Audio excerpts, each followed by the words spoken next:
I knew our marriage was over the moment I saw the envelope. Mila stood in our bedroom, throwing clothes into a suitcase, screaming that she was leaving me forever and I'd regret everything. Her face was red, twisted with anger I'd never seen before. She blamed me for ruining her life, for holding her back, for being worthless. I stood in the doorway, silent, watching her rage like a storm. But my eyes caught something she didn't notice me seeing. On the dresser, half hidden under a magazine, sat a white envelope with a bank logo I didn't recognize. We'd always used the same bank. Why would she have accounts somewhere else? While she screamed about my failures, I quietly stepped forward and slipped the envelope into my jacket pocket. She was too busy shouting to notice. When she finally stormed past me, suitcase banging against the doorframe, I didn't try to stop her. I just stood there, feeling the weight of that envelope against my chest, knowing everything had changed. After Mila left, the house fell hollow. I sat at the kitchen table and opened the envelope with steady hands.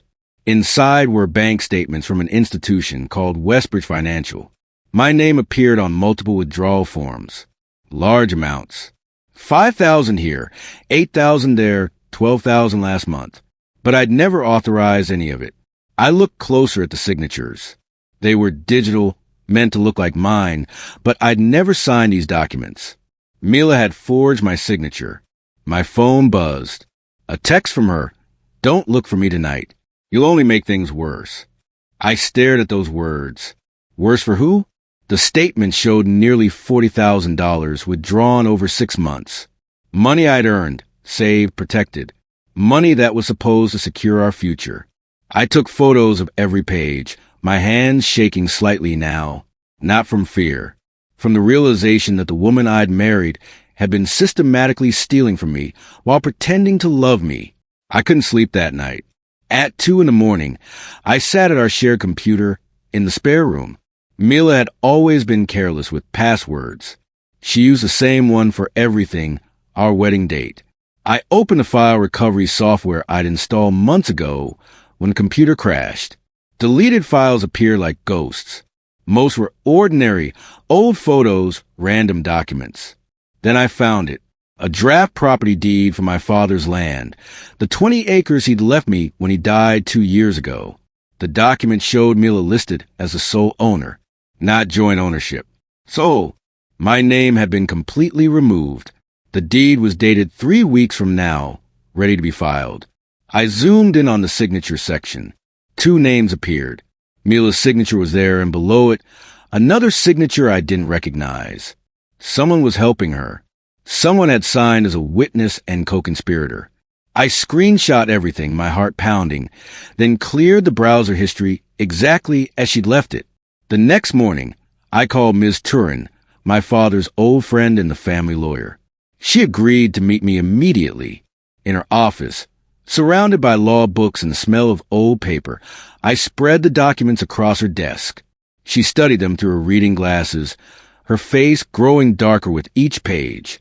"Adrian," she said finally, her voice heavy, "these signatures are part of an ongoing fraud. Someone is actively trying to transfer your property illegally." She pointed to the forged deed. "This second signature belongs to someone with notary access, or at least someone pretending to have it." I felt cold. How close is she to succeeding? Ms. Turin removed her glasses and looked at me directly. If these dates are accurate, she's days away from filing. Once filed, proving fraud becomes much harder. The system assumes documents are legitimate until proven otherwise. She leaned forward. "Adrian, need to act fast. Very fast." I went home and acted normal. When Mila returned that evening, I said nothing about the envelope or the files. I made dinner, asked about her day, kept my voice steady. She was cold, dismissive, barely looking at me. She picked at her food and checked her phone constantly. "I have a meeting tomorrow morning," she said suddenly. "Early. Don't wait up for me." I nodded, cutting my chicken carefully. "What kind of meeting?" She looked up sharply. "Just errands, banking stuff." But we'd never had early morning banking appointments. Our bank opened at 9, and she'd never mentioned needing to go. "Banking stuff. I repeated calmly. Anything I should know about? Her jaw tightened. No, it's nothing. She stood abruptly, leaving her plate half full, and went to the bedroom. I heard the door lock. I finished my dinner alone, then loaded the dishwasher with methodical precision. Tomorrow morning, I'd follow her. I woke before dawn and parked my car 2 blocks away. When Mila left at 7:30, I followed at a distance. She drove to a commercial plaza near the highway and parked outside a coffee shop. I pulled into a space behind a delivery truck and watched. 10 minutes later, a man in an expensive suit arrived. He was tall, maybe 40, with slicked hair and a leather briefcase. Mila handed him a folder through his car window. Even from this distance, I recognized those papers. Property documents. My father's property documents. I took out my phone and started recording. The man opened the folder, nodded, and pointed at something on the page. Mila leaned closer, talking fast. I zoomed in and took photos. Clear shots of both their faces, the documents, the license plate. Then the man's head turned. He looked directly at my car. Our eyes met across the parking lot. His expression changed. He said something to Mila. She spun around, her face going pale when she saw me. I stayed in my car, gripping the steering wheel, watching them panic. The man stepped out confidently, walking straight toward me. He moved like someone used to being in control. When he reached my window, he smiled. "Adrian," he said, "say my name like we were old friends." I'd never met this man in my life. "How do you know my name?" I asked. His smile widened. "Mila's told me all about you." Behind him, Mila rushed over, grabbing his arm. "Stop. Don't talk to him." Her voice shook. The man looked amused. "Relax. We're just having a conversation." But Mila pulled harder, practically dragging him back to his car. He let her, still watching me with that knowing smile. They drove off separately, Mila's tires screeching slightly. That evening, I came home to find the locks changed. I stood at my own front door, key useless in my hand. Through the window, Mila appeared, arms crossed.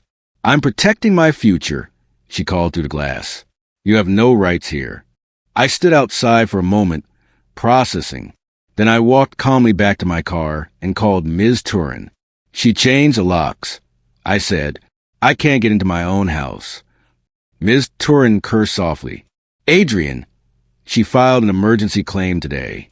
She's alleging emotional distress and requesting temporary control of marital property. My hands tighten on the phone.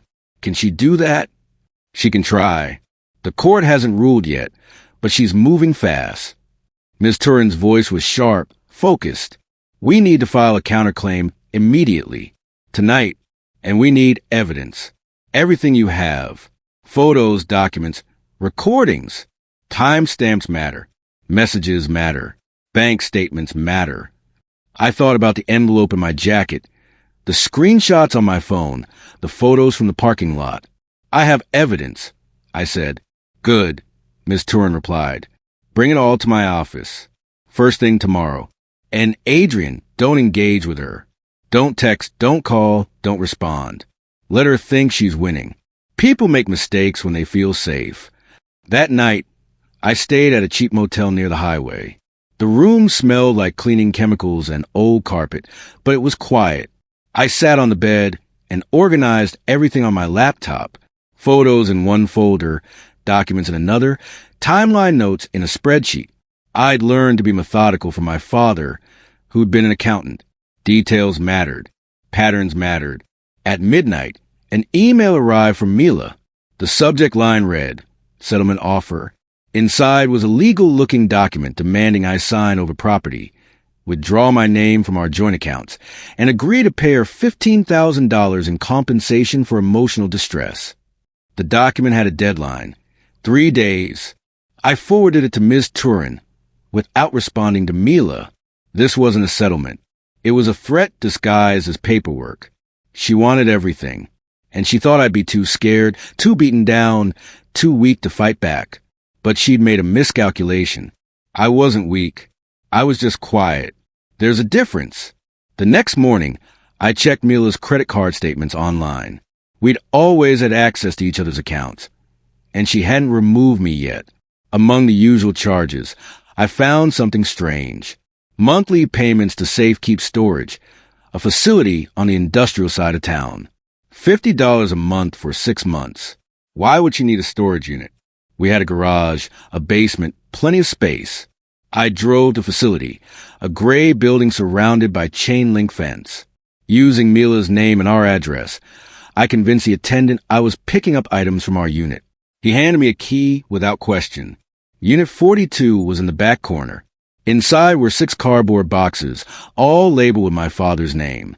I opened them one by one. Old family documents, property surveys, tax records, my father's will, everything related to the land he'd left me. Everything Mila had stolen from our home office. In the last box, beneath a stack of papers, I found a small black thumb drive. Someone had labeled it in silver marker, "Final Plan." I took the thumb drive to a public library and used their computer. The drive contained audio recordings, video files, and typed documents. I started with the audio. Mila's voice came through clearly. "He won't fight back," she said. "He's too weak, too trusting." A man's voice responded. "The same man from the parking lot. And you're sure about the property value?" $300,000 minimum, Mila answered. "Once we transfer it, we split everything and leave. He'll never recover." My stomach turned. The recording was dated 4 months ago. I opened the video files. Security footage from what looked like an office. Mila and the man reviewing documents, laughing, planning. In one clip, she called me easy to break. I watched every file twice, taking notes. The man worked at Westbridge Financial, the same bank from the envelope.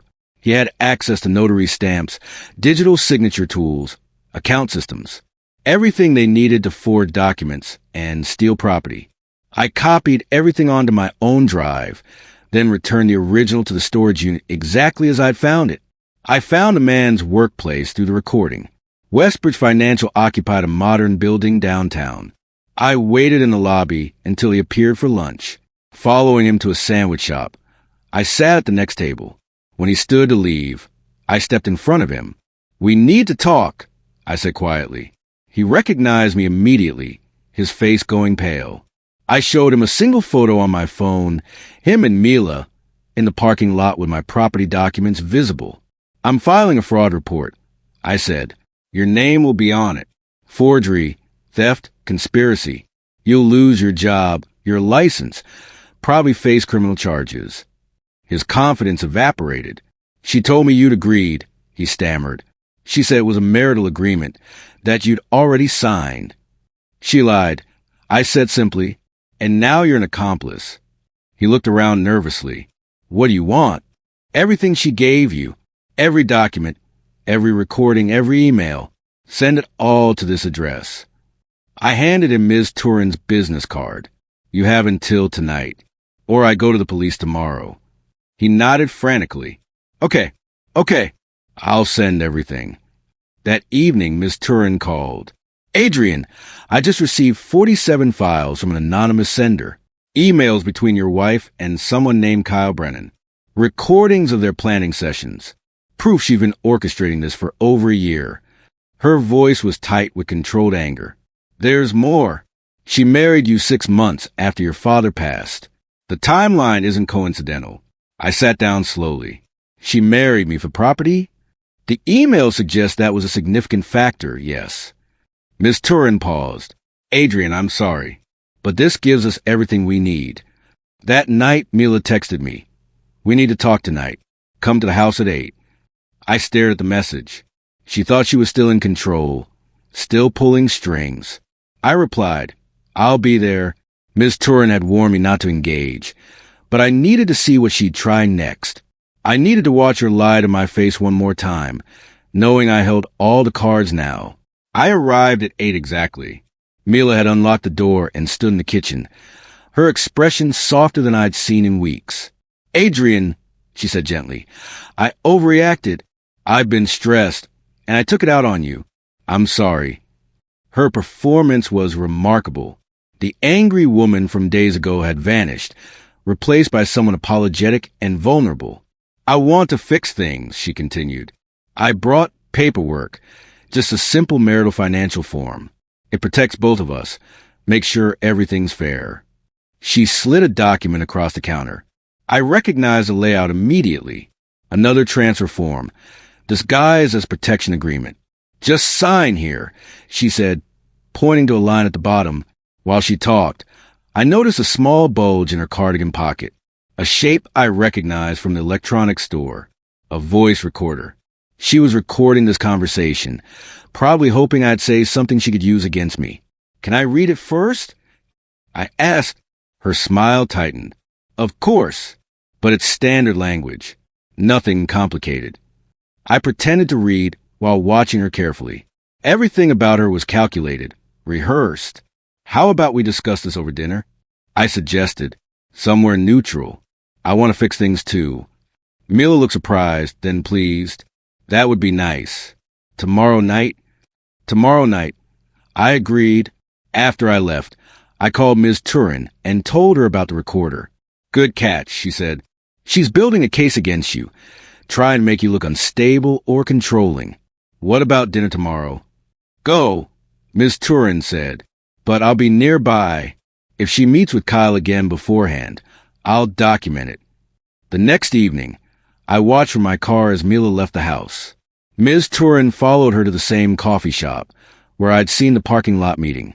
Kyle's car was already there. Through her camera, Ms. Turin captured Mila handing Kyle another folder. Their conversation lasted 15 minutes. When Mila drove to the restaurant where we'd agreed to meet, she had no idea someone had just photographed her newest attempt at fraud. I met her at 7, and we sat across from each other like strangers pretending to be married. Ms. Turin worked through the night, assembling everything into a chronological timeline. The next morning, she showed me her work. A complete record. Dates Mila accessed my accounts. Timestamps on forged documents. Recordings of planning sessions. Emails discussing how to break me. Photos of meetings with Kyle. This is airtight, Ms. Turin said. Any judge will see exactly what she's done. That afternoon, I received a call from a court officer named Phillips. Mr. Adrian, your wife has filed for emergency spousal support, claiming you've created an unsafe environment. We need you to come in and provide any relevant information. My heart raced when, tomorrow morning, 10 o'clock.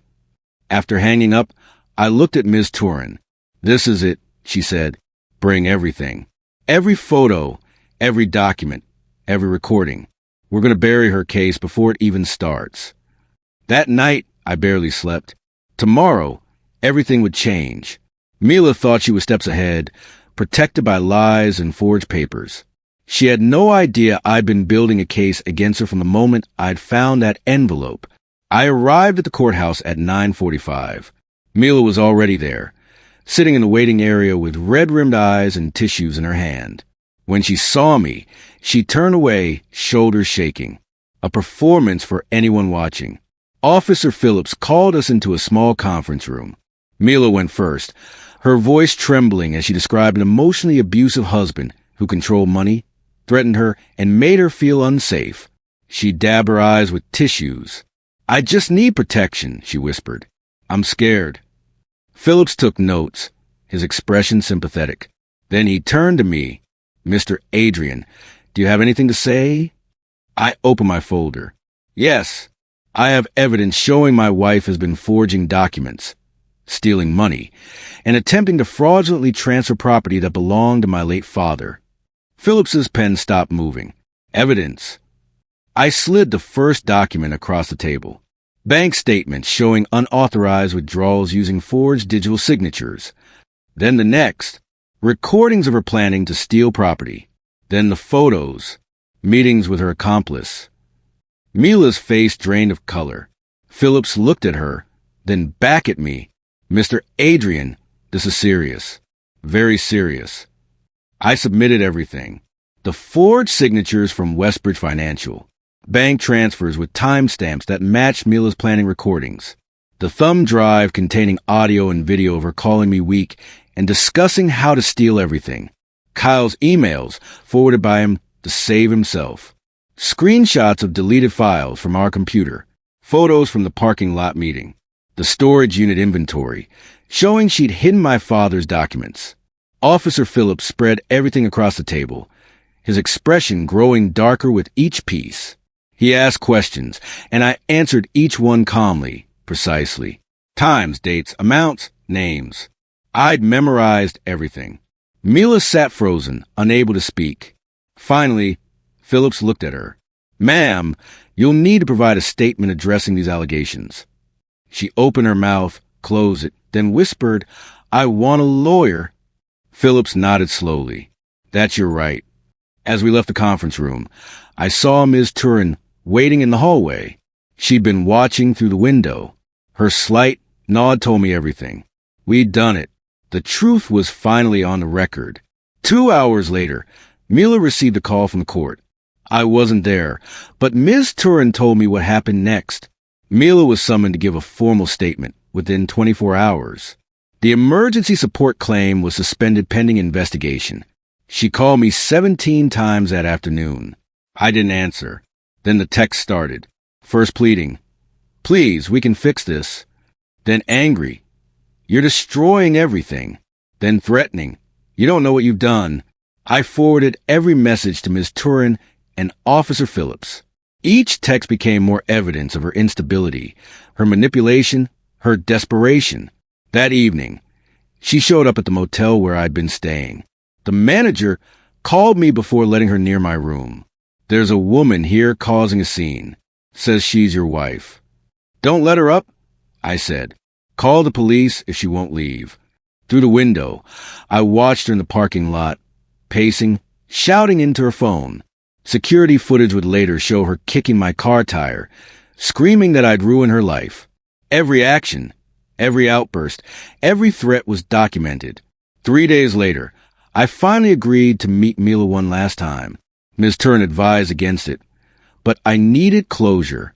We met at a neutral coffee shop, public and safe. She looked exhausted, her makeup smudged, her hands shaking. "Why are you doing this?" she asked. I took out my phone and played the recording. Her voice filled the space between us. "He won't fight back. He's too weak, too trusting." Her face went completely white. "You were never supposed to hear that," she whispered. "I know," I said calmly. "But I did. I heard everything. The planning, the stealing, the lies, all of it." She looked at me with something like fear. "Adrian, please. If this goes to court, I'll lose everything." "You were willing to take everything from me." I replied, "You call me weak. You married me partially to steal my father's property. You forged my signature and planned to leave the country." Her jaw tightened. "I'm not going down alone," she snarled. "Kyle will testify that you knew, that you agreed. Kyle already testified against you." I said, "He sent everything to my lawyer to save himself." Mila's expression crumbled. Desperate, Mila tried one final move.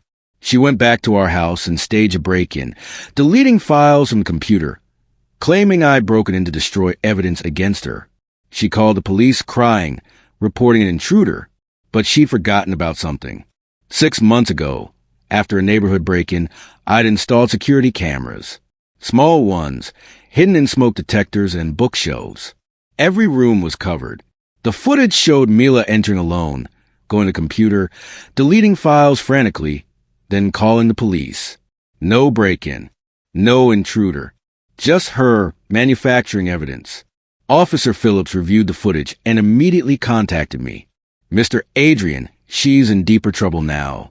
Filing a false police report is a criminal offense." The next day, Mila was questioned about the stage break-in. She tried to claim the cameras were illegal, that I'd installed them without her knowledge. But the installation receipt was in both our names. She'd signed for service. Another lie exposed. Another piece of her case destroyed. Kyle, terrified of criminal charges, submitted a full written testimony. He detailed everything. How Mila had approached him at the bank, how she convinced him the property transfer was legitimate, how they planned to split the money and disappear. He provided dates, amounts, conversations. Every detail Mila had hoped would stay hidden. In his testimony, Kyle revealed something I hadn't known. Mila had a second secret account, one even I hadn't discovered, an offshore account at a bank in the Cayman Islands, where she'd been moving money for 8 months. Small transfers, nothing large enough to trigger alerts, but together they totaled nearly $60,000. Money from our joint accounts, from my inheritance, from the sale of my father's tools and equipment. She'd been planning this escape for almost a year, since before we'd even celebrated our first anniversary. Reading Kyle's testimony, I felt a strange calm. Every question I'd had was answered, every suspicion confirmed. The woman I'd married never existed. She'd been a character, a role, a long con. The court hearing took place on a cold Tuesday morning. The room was small, formal, smelling of old wood and tension. A judge named Harrison reviewed both sides, her reading glasses perched on her nose. Mila's lawyer tried to argue that the evidence was circumstantial, that misunderstandings had been blown out of proportion. But Ms. Turin presented the timeline. Document after document, recording after recording, testimony after testimony. The judge listened in silence. When Mila's lawyer finished, Judge Harrison looked directly at Mila. "Ma'am, did you or did you not forge your husband's signature on bank withdrawal forms?" Mila hesitated. "I had permission." "Written permission?" Mila couldn't answer. The judge reviewed the forged property deed, the offshore account statements, Kyle's testimony. Finally, she looked at me. "Mr. Adrian, do you have anything to add?" I spoke only once, my voice steady. "Your Honor, I just wanted honesty." The judge nodded slowly, then announced she was ordering a full investigation into the stolen property, bank fraud, and forged documents. Mila's emergency support claim was denied. Her access to marital property was suspended. Court was adjourned. Over the next month, everything unraveled for Mila. The judge ruled in my favor on every count. She lost her claim to my father's property. It remained mine, as my father had intended. The emergency support request was not only denied, but she was ordered to return the $40,000 she withdrawn using forged signatures. Her offshore account was frozen pending investigation. Kyle faced penalties for his role in the fraud. His banking license was suspended, and he was fired from Westridge Financial. Mila's lawyer withdrew from her case, citing ethical concerns. She faced potential criminal charges for the forged documents and the staged break-in. Her credibility was destroyed. Friends stopped calling. Family stopped defending her. The story spread through our community, and she became known as the woman who tried to steal her husband's inheritance. I signed the final divorce papers on a Thursday afternoon in Ms. Turin's office. My hand didn't shake. When it was done, I walked out into clean autumn air, feeling lighter than I had in 2 years. I'd lost a marriage, but I'd kept my dignity, my father's property, and my sense of self. 6 months later, I stood on my father's land, 20 acres of forest and meadow, untouched and peaceful. I'd started building a small cabin near the creek, using my father's old tools. Every weekend, I drove out here, worked with my hands, and felt connected to something real.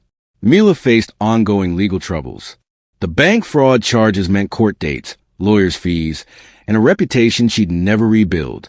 Kyle had left the state, his career and finance destroyed. Their plan had collapsed completely. Meanwhile, I'd reconnected with old friends, people I'd neglected during the marriage. I'd started hiking again, reading again, living again. The quiet man Mila had called weak had turned out to be stronger than she'd imagined. She threatened to leave me for good, expected me to crumble. Instead, I'd exposed a secret she'd never expected me to know, the depth of her betrayal and the evidence of her crimes. Standing on that land, watching the sun set through the trees, I realized something. She hadn't broken me.